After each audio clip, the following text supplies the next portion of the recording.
Hi, this is Cheryl for the Cut at Home Design Team. Today I have a beautiful card here featuring some penny black dies. I have in mind Mother's Day for this card, but it could be used for any occasion, a wedding, an anniversary, just a simple I love you card, something like that. Very, very pretty. Easy, again, to make. Just need to use a few techniques with this one to make it turn out so well. When I saw this particular die, I was inspired for the tone-on-tone look, and so that's why you see so much pink and so little green or other colors with it. We see tone-on-tone out there a lot, oftentimes white or off-white, but I like to add just a little color to it. So the dies I'm featuring today are penny black. This is the Camelia die. How beautiful is that? Again, it creates these beautiful, beautiful flowers. I also used the texting die by Penny Black. I wanted this love cut out here. So that seemed to be a good place to go for that. And then finally I used a Sizzix embossing folder. You can see with this embossing folder it just has a nice kind of old-fashioned overall design. I should tell you that's a Christmas embossing folder. It truly is. I'll list in the Cut at Home blog post what the name of the embossing folder is and what set it's available in, but it's Christmas. I love that it has such an awesome vintagey feel to it. I don't see Christmas at all with it, but that's okay. So let me show you a little bit on how I created this card. Again, I'm going to kind of go from start to finish. For those who are just starting out with paper crafting, even sometimes the simpler cards, it's helpful to look at a step-by-step.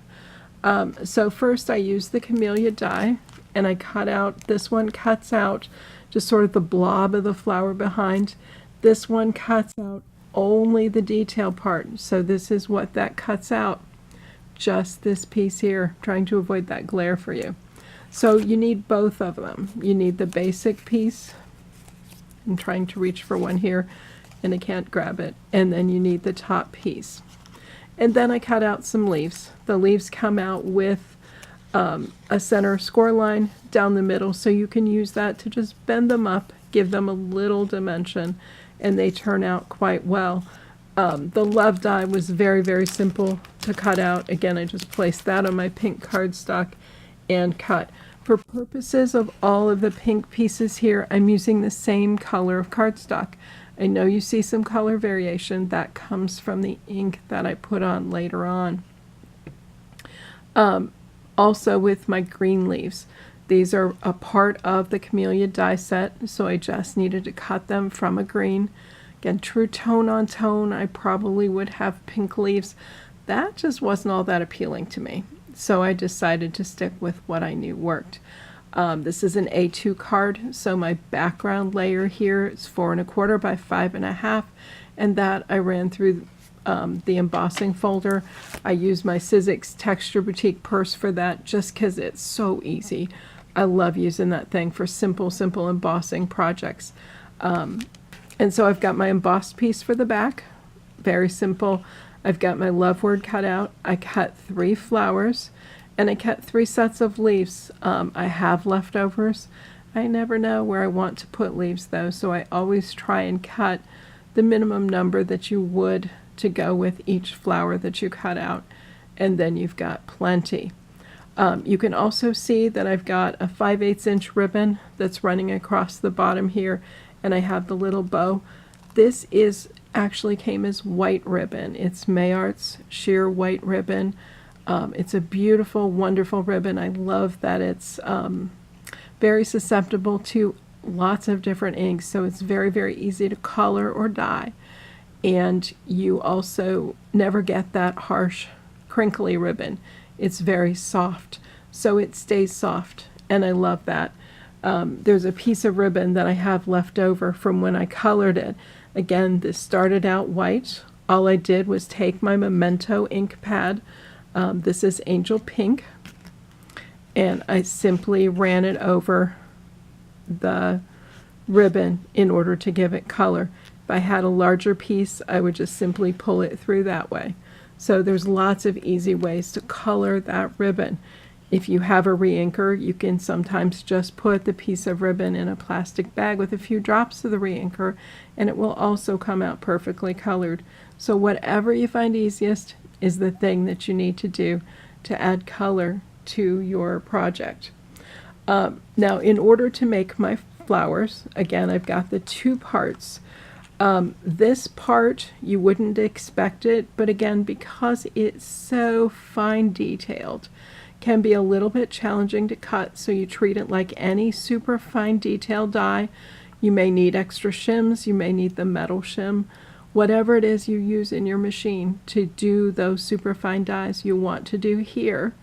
While punching out the pieces, you want to be very careful because it's super easy to rip this.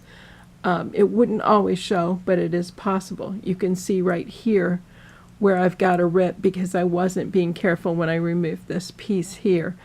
Yeah, so it goes sometimes. You just cut another and move along.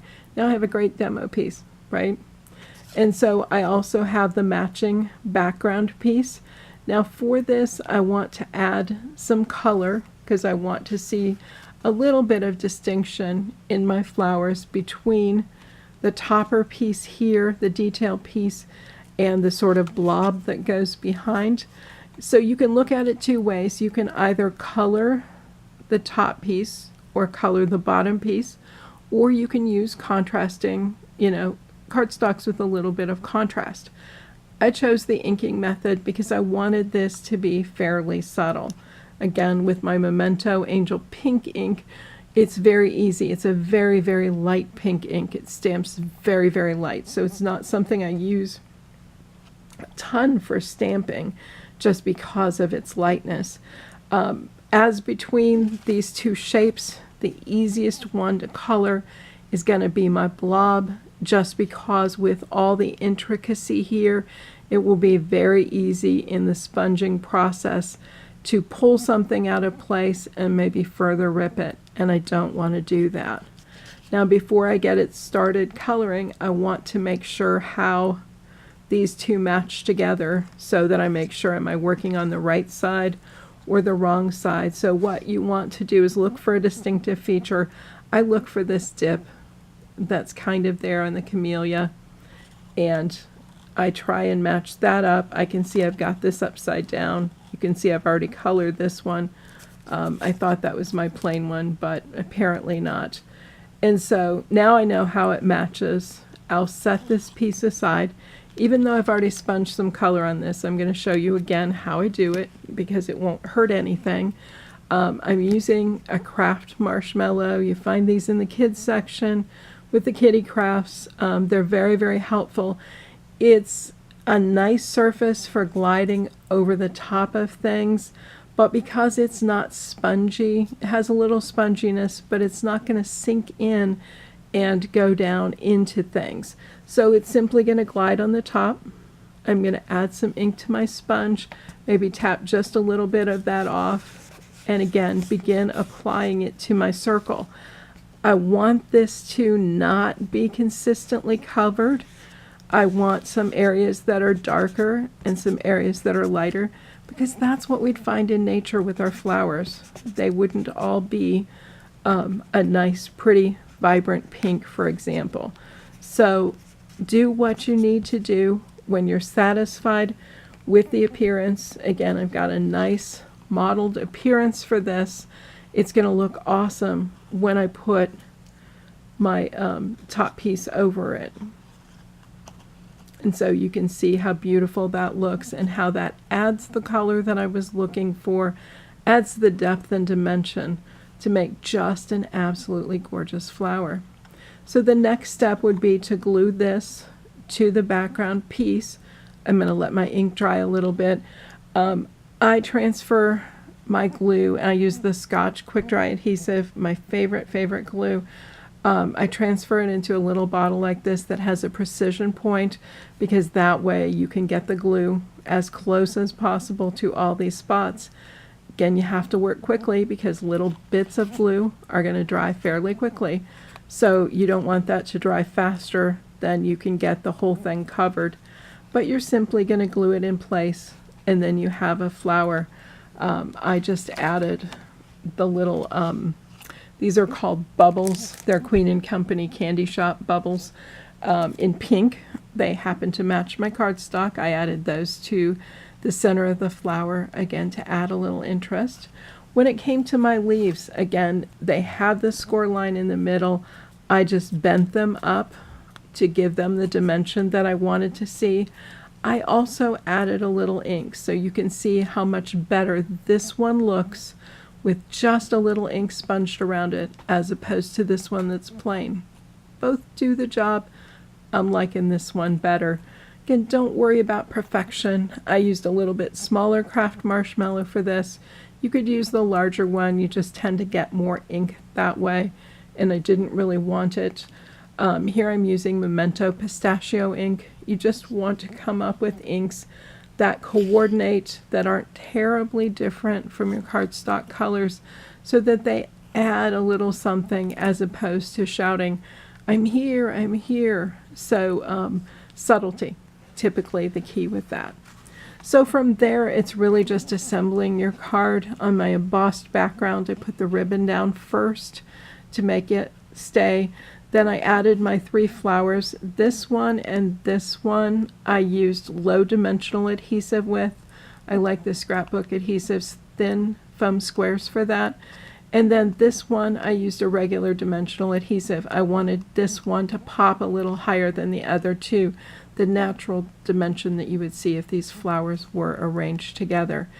And I threw my leaves in where it made sense. I tried to make them look as good as possible. Again, with my A2 card, I don't have a lot of space, so 3 flowers is a lot.